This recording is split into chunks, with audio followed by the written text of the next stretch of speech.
नमस्कार दोस्तों, मैं हूँ चांदनी। आप सभी का मेरे YouTube channel terrace gardening with Chandni में स्वागत है।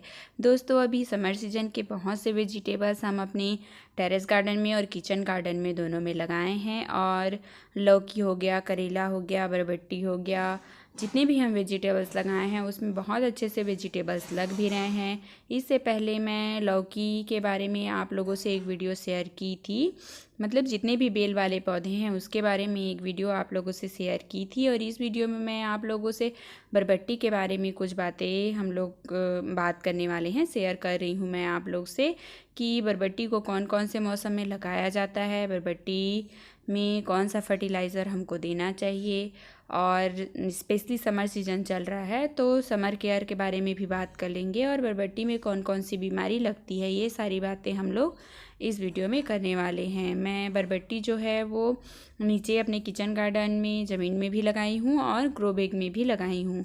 तो अगर हम नीचे ज़मीन में लगाए हैं तो उसमें हमको ज़्यादा केयर की ज़रूरत नहीं पड़ती है, बस थोड़ा बहुत बीमारी का ध्यान रखना पड़ता है। और लेकिन अगर हम ग्रो बैग में लगाए हैं तो हमको बहुत ज़्यादा ध्यान देना पड़ता है, क्योंकि अभी ये अप्रैल का लास्ट है, फिर मई जून बहुत ज़्यादा गर्मी तेज़ हो जाएगी। तो हमको किस तरीके से अपने प्लांट की केयर करनी है, ये सारी बातें हम लोग इस वीडियो में करेंगे। सबसे पहले हम लोग बात कर लेते हैं कि बरबट्टी जो लोबिया होता है उसको कौन कौन से मौसम में लगाया जाता है।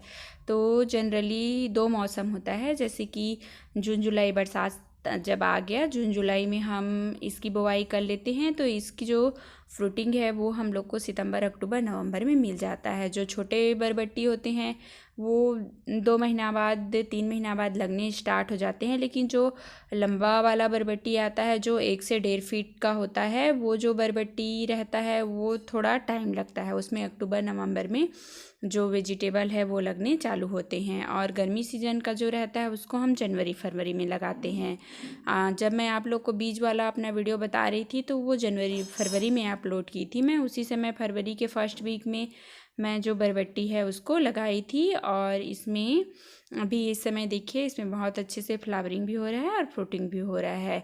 अब हम थोड़ा फर्टिलाइज़र के बारे में अगर बात कर लेते हैं, तो जब आप मिट्टी तैयार कर रहे हैं तो उसी समय आप अच्छे से उसमें गोबर की खाद हो गया, जाइम हो गया, नीम की खली हो गया, सरसों की खली हो गया, जो भी आपके पास फर्टिलाइज़र है उसको आप डाल दीजिए। और आपके पास अगर कुछ नहीं है, सिर्फ गोबर की खाद है, तो गोबर की खाद बस आप डाल दीजिए। गोबर खाद भी बहुत अच्छा फर्टिलाइज़र है, वो हमारे प्लांट के ग्रोथ के लिए बहुत अच्छा होता है। सिर्फ अगर हम गोबर की खाद बस मिला देते हैं तो भी जो हमारा प्लांट होता है वो बहुत अच्छे से चल जाता है। और जब हमारे अब थोड़ा सा हम समर केयर के बारे में बात कर लेते हैं। तो अभी तेज़ धूप जो है वो बहुत तेज़ हो गया है, तो सबसे पहले आप अपने प्लांट की मल्चिंग कर लीजिए।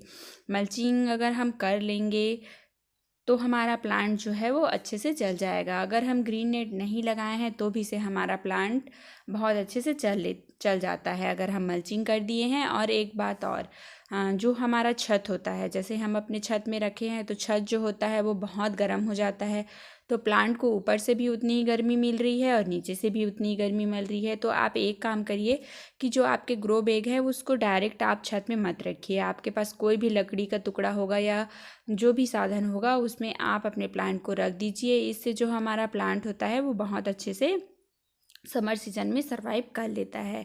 उसके बाद अगर हम बात कर लेते हैं, जैसे कि इसमें फ्रूटिंग और फ्लावरिंग हो रहा है, तो फिर से आप अपने प्लांट को कोई भी फर्टिलाइज़र, जो भी फर्टिलाइज़र आपके पास हो वो आप दे दीजिए। अभी बहुत समर सीजन में बहुत ज़्यादा धूप जो है वो तेज़ हो गया है, तो आप लिक्विड फर्टिलाइज़र दे दें, ये ज़्यादा बढ़िया रहेगा। अगर बहुत तेज़ नहीं हुआ रहता है धूप तो गोबर खाद जो है, जाइम है, ये सब अगर हम दे देते हैं तो भी प्लांट जो है वो हमारा जो प्लांट है वो बहुत अच्छे से चल जाता है।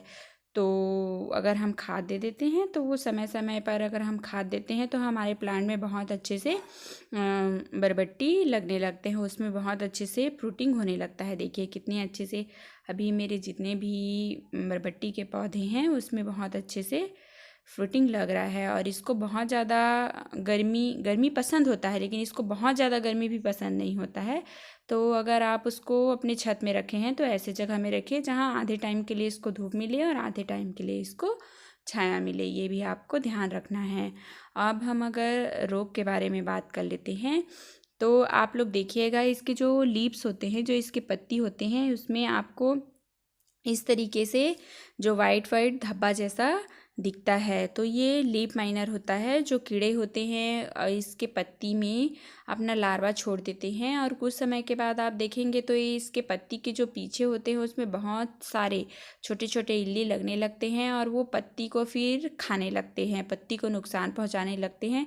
पूरा जो हमारा पत्ती होता है वो जाली जाली जैसा हो जाता है और धीरे धीरे आप देखेंगे कि जो इल्ली होते हैं वो बहुत बड़े हो जाते हैं और सुंडी, जिसको सुंडी भी बोलते हैं, सुंडी हो जाते हैं और फिर वो धीरे धीरे जो हमारे बरबट्टी लगे हुए हैं उनको भी नुकसान पहुंचाते हैं, वो भी ख़राब हो जाता है, फिर हम उनको यूज़ नहीं कर सकते हैं।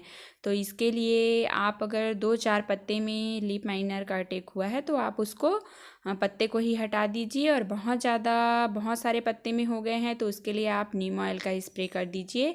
और अभी बहुत ज़्यादा गर्मी चल रहा है तो उसके लिए आपको ध्यान रखना है कि 1 लीटर पानी में आप छोटा वाला जो चम्मच होता है उसमें आधा से थोड़ा ज़्यादा इतना ही आप यूज़ करें और शाम को नीम ऑयल का स्प्रे करें। और साथ ही जब आप नीम ऑयल का स्प्रे कर रहे हैं तो अपने पौधे में बहुत अच्छे से पानी भी ज़रूर डाल दीजिए।